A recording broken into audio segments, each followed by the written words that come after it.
Streaming on clickorlando.com, you're watching News 6 at 10 p.m. Now on News 6, when does a fiery splash into the ocean equal a triumph? Why SpaceX is celebrating big time in Texas. The crosswalk crackdown will take out another landmark, the big change in front of the Speedway, and the governor weighing in. Talk about growth with one massive development. A local city is about to nearly quadruple in size. How it will reshape a good chunk of one county. But we start now at 10 tonight with abuse allegations dating back decades. Those allegations have shaken the elders of a local church and schools. Thanks for joining us. I'm Matt Austin. And I'm Lisa Bell, in for Ginger Gadsden. Ormond Beach police say they are now looking for others who may be a victim as well. But what we do not know is just what kind of abuse may have happened. We're talking about the Riverbend Community Church and Academy on Granada Boulevard near I-95. Community correspondent Troy Campbell is in Ormond Beach with the details. Ormond Beach police say their investigation has just begun here outside the Riverbend Community Church and Academy. The church saying it's not aware of any incidents of abuse. Ormond Beach police posting on their Facebook page Tuesday. It has opened an investigation into claims of abuse starting in the early 2000s at the church and school on West Granada Boulevard and could still be going on. It did not specify which kind of abuse, but Police Chief Jesse Godfrey said in a statement, quote, "We take these allegations very seriously and are committed to supporting potential victims and protecting this community, all while conducting a thorough and impartial investigation." The post also made it clear Ormond Beach police are looking for more victims. According to the church's website, its academy teaches grades K through 12. Following the announcement of the investigation, Riverbend Community Church released a statement saying in part, quote, "We as elders and we as a church are deeply saddened and grieve for all of those who have been abused in any way. We condemn abuse, and we stand against any actions to cover up or conceal sin." Ormond Beach police also made it clear they're looking for more victims to come forward. We also contacted a Riverbend survivor group. We'll let you know when we hear back. In Ormond Beach, I'm your community correspondent, Troy Campbell, News 6.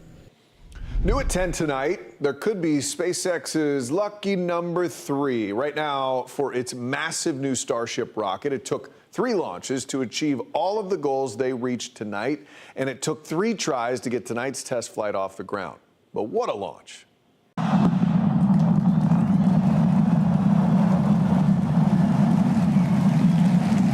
We lifted.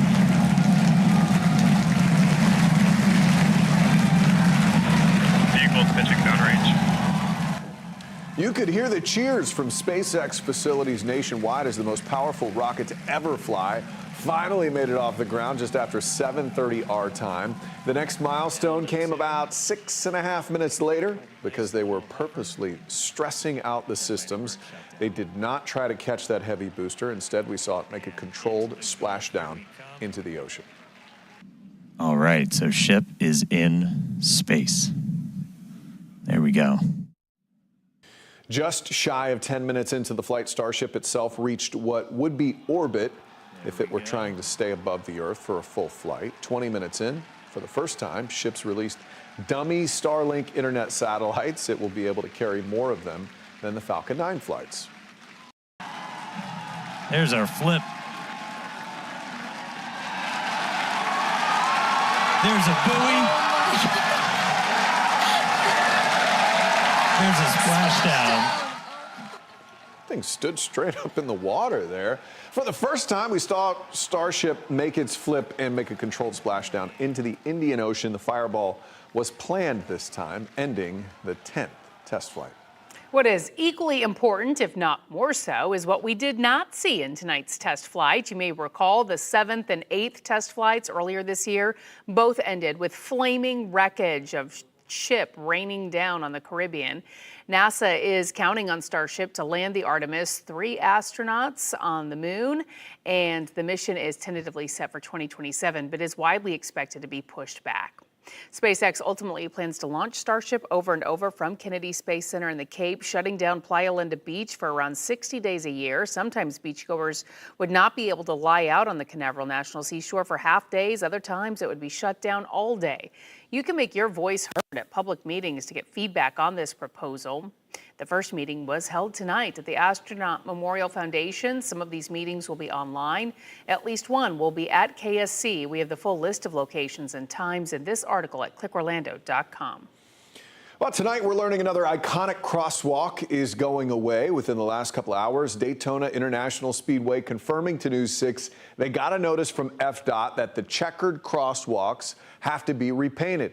Speedway says they haven't been told when that would happen. Meanwhile, City of Orlando officials continue to discuss what legal options they have, if any, at their disposal in response to the state's move to paint over the rainbow crosswalk outside Pulse Orlando. Community correspondents have the latest.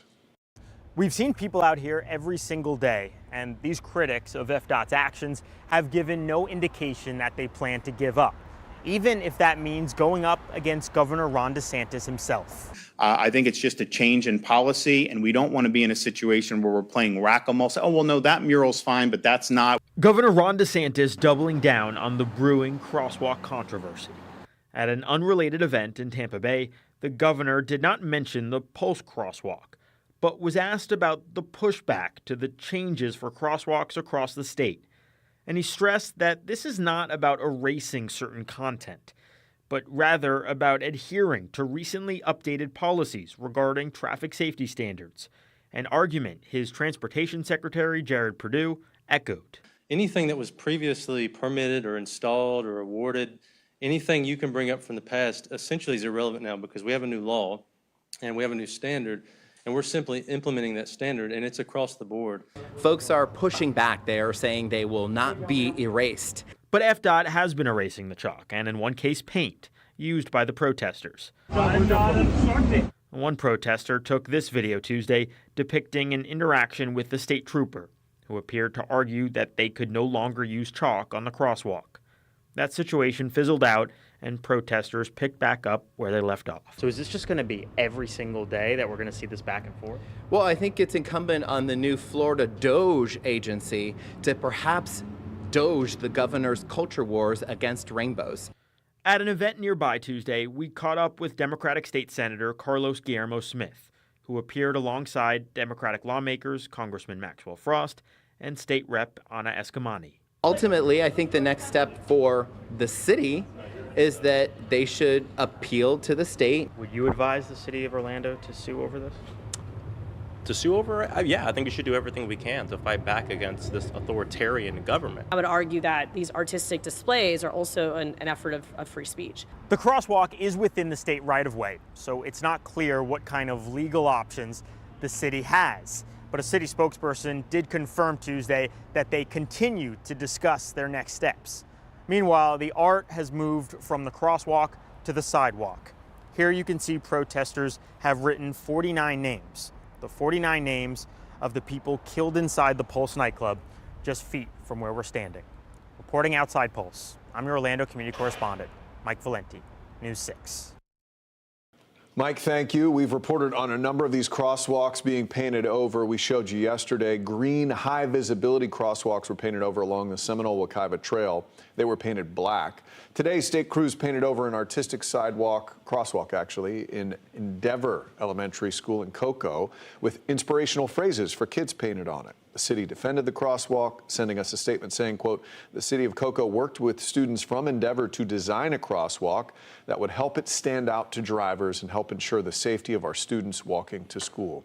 The city says a crossing guard or police officer will continue to help kids get across the street. Nearly 2 years after a little girl was killed in a hit-and-run crash, Orlando police say they've arrested the driver responsible. This happened along Orange Blossom Trail near Ace Road back in November of 2023.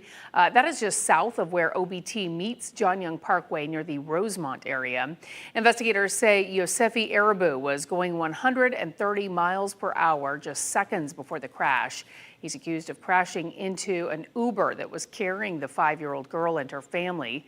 Police say on the night of the crash, witnesses saw 2 people get out of the wreckage, and the driver removed the car's license plate, which they later found hidden at the home where the car was registered. Coming in and like, man, it finally got him. It's been 2 years, so the work is finally paying off. Witnesses told police Arabu and the other person inside the car were picked up by someone else driving a black SUV. We asked Orlando police if anyone else could be facing charges. They told us they do not have more information right now. Well, talk about boomtown. 6,100 new homes are coming to Bunnell in a massive development that'll nearly quadruple, actually, the size of the city. The project, called Haw Creek Reserve, would cover 2,800 acres just south and west of the existing city. This is a controversial development. Your Flagler County community correspondent Molly Reed has been following it for almost 2 years. A big turn in events with the City Commission here in Bunnell deciding to move forward now with the Haw Creek Reserve. The project was actually killed back in June, but recently revived by the mayor and again passed its first of 2 readings here last night. This type of development is completely self-contained.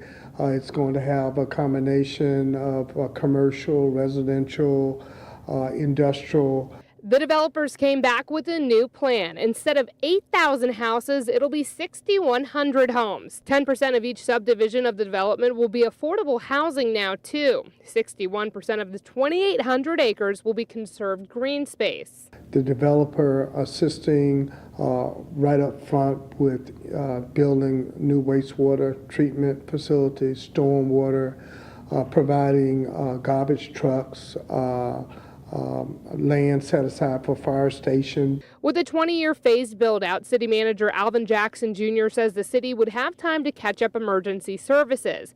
This is the conceptual plan the developer presented. The commission's green light now lets him create more firm plans. About time they finish doing all their engineering and their environmental, it probably will be 3 to 4 years before they start building. Folks who live nearby are a bit worried about the growth, though.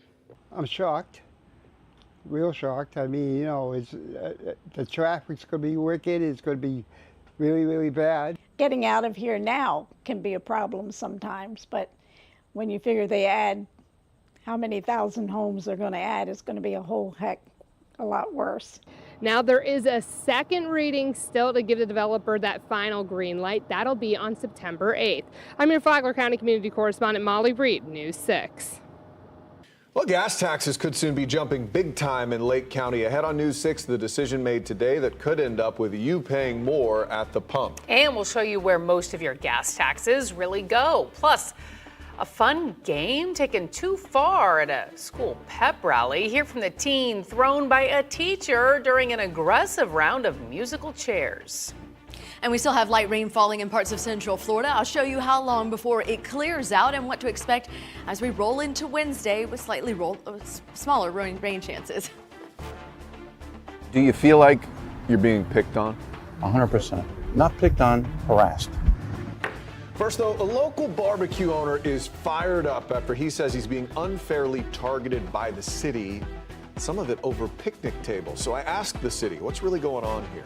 You're watching News 6 at 10, live on a Tuesday night, covering Indy Atlantic, Intercession City, and all of Central Florida.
Now on News 6, a local barbecue spot says it's being harassed by the city of Oviedo. I first introduced you to Brisket's Barbecue on the I-4 food tour. Recently, the owners contacted me saying the city's demands are starting to weigh on their business. So I looked into it.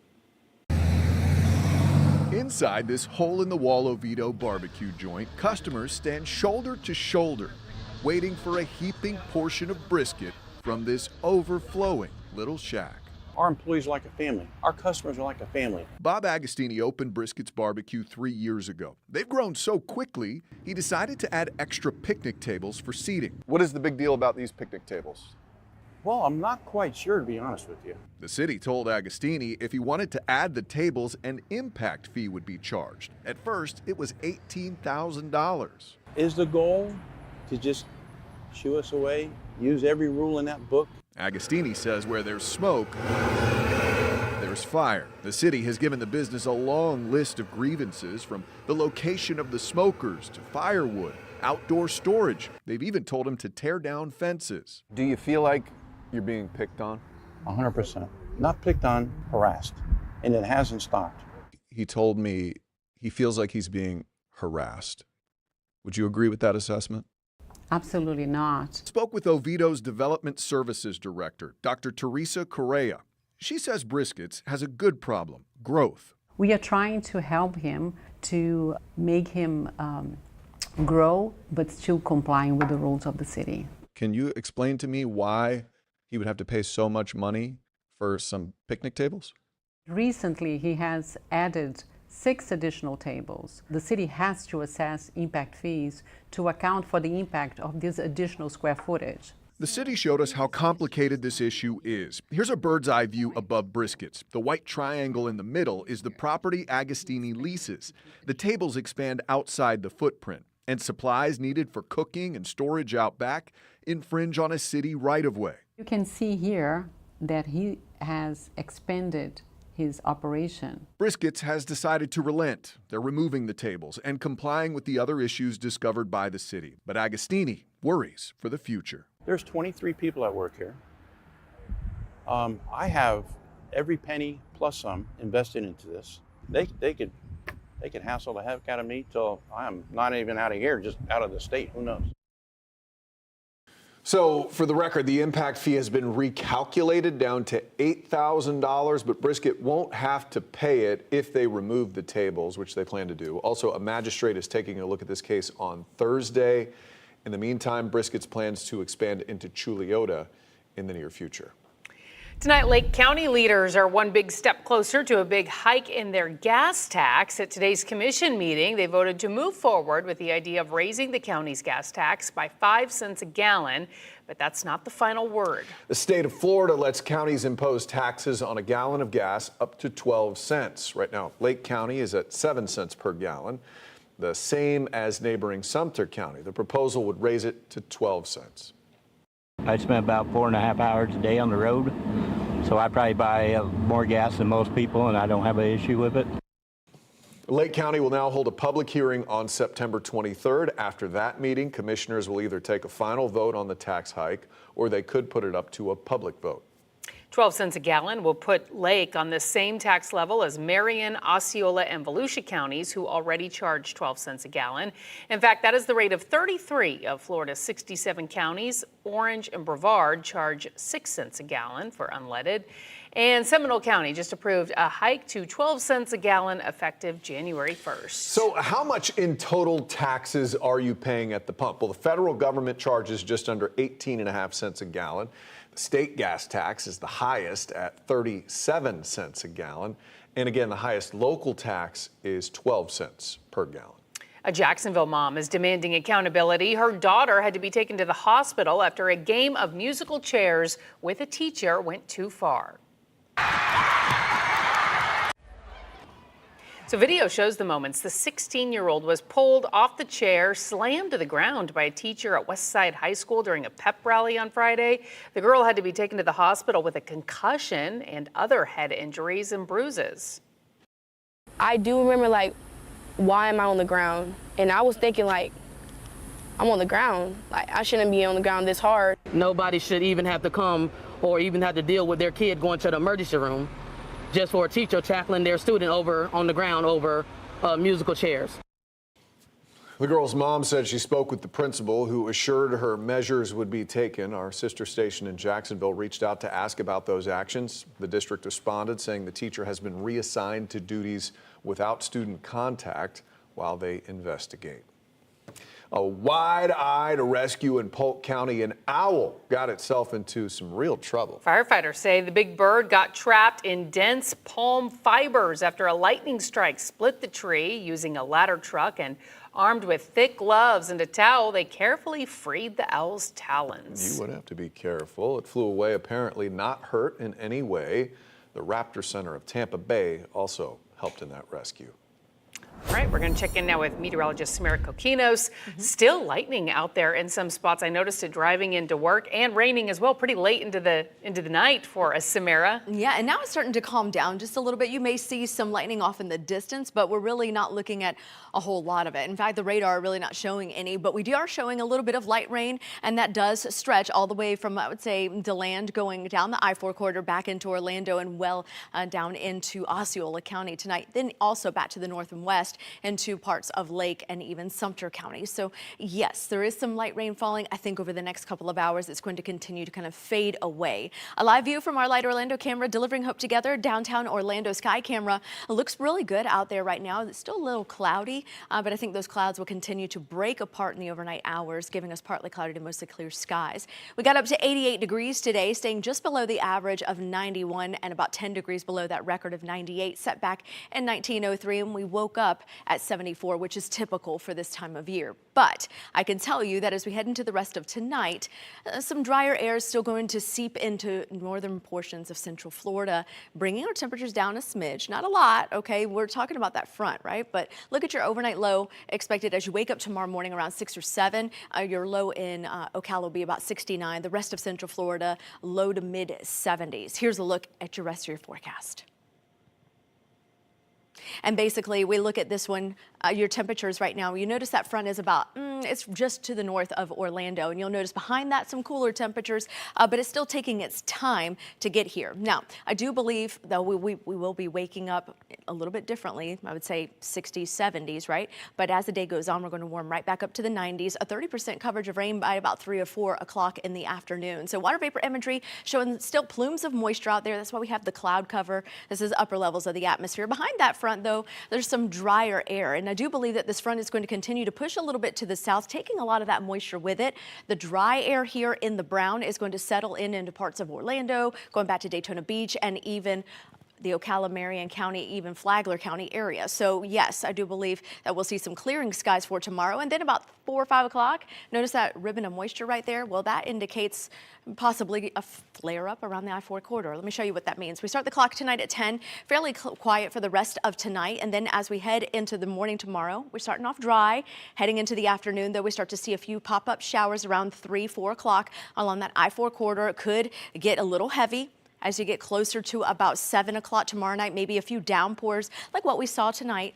But this time it's going to be southernmost Orange County going into Osceola and then fading away from there. So this impacts your 7-day forecast. How? Well, temperature-wise on that 7-day, we're going to go back up to 92 degrees with that 30% coverage of rain for tomorrow.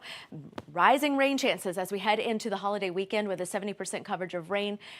Clouds and rain, of course, keep temperatures at bay, so we'll be in the upper 80s to lower 90s well into the Labor Day holiday. I'm Angie Quesada, and coming up, we're going to take you to Halloween Horror Nights 2025 here at Universal Orlando Resort. And trust me, things are getting scary. You're not going to want to miss it.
It's the event fans wait for all year long. Universal Orlando Resort is unleashing Halloween Horror Nights, and on select nights through November 2nd, the park will transform into a full-blown nightmare.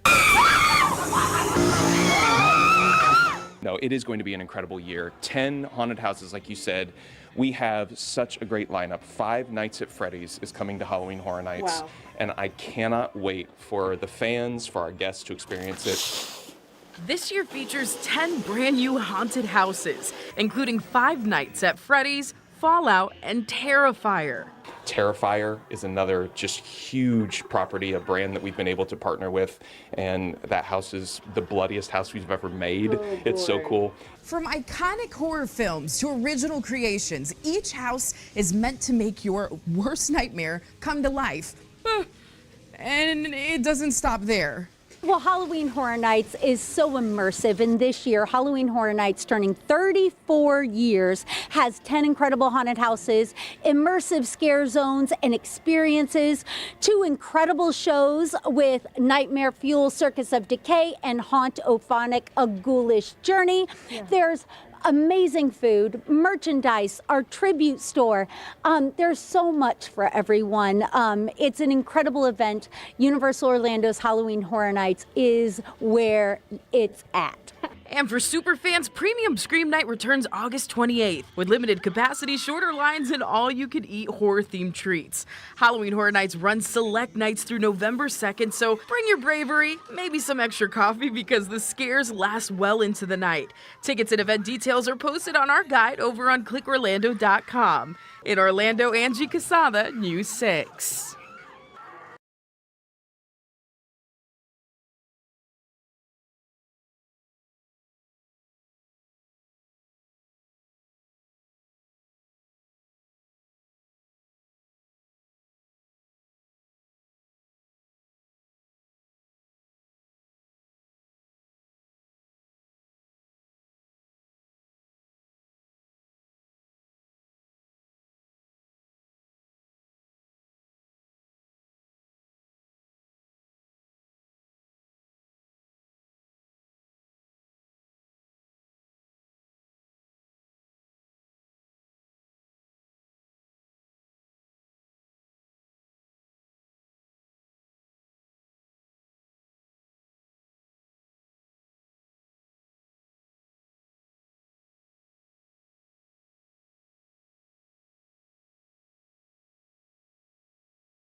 You can find all of tonight's stories plus breaking news on News 6 Plus. It's free to download to your smart TV or streaming device.